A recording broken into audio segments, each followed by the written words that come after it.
Pernah nggak kamu doa, tapi nggak yakin Tuhan dengar? Petrus juga pernah. Bacaan dari Kisah Para Rasul.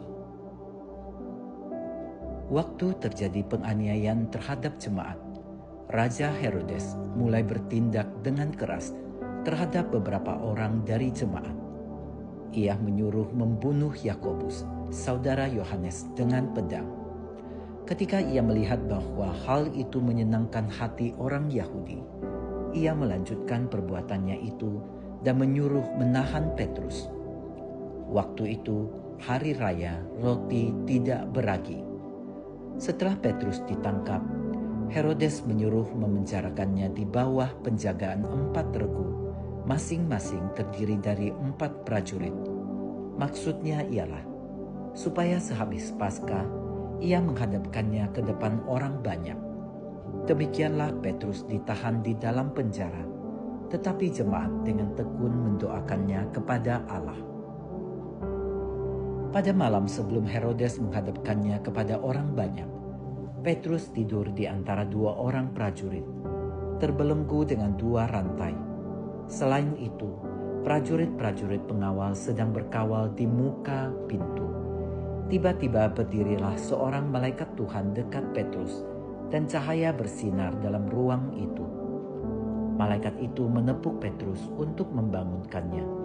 Kata malaikat itu kepadanya, "Bangunlah segera."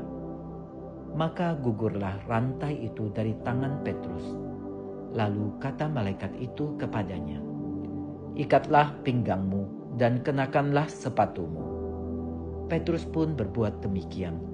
Lalu malaikat itu berkata kepadanya, "Kenakanlah jubahmu dan ikutlah aku." Lalu ia mengikuti malaikat itu keluar, dan ia tidak tahu bahwa apa yang dilakukan malaikat itu sungguh-sungguh terjadi. Sangkanya ia melihat suatu penglihatan. Setelah mereka melalui tempat kawal pertama dan tempat kawal kedua, sampailah mereka ke pintu gerbang besi yang menuju ke kota. Pintu itu terbuka dengan sendirinya bagi mereka. Sesudah tiba di luar, mereka berjalan sampai ke ujung jalan, dan tiba-tiba malaikat itu meninggalkan dia. Dan setelah sadar akan dirinya, Petrus berkata, "Sekarang benar-benar taulah aku bahwa Tuhan telah menyuruh malaikatnya dan menyelamatkan aku dari tangan Herodes dan dari segala sesuatu yang diharapkan orang Yahudi." Demikianlah sabda Tuhan. Syukur kepada Allah.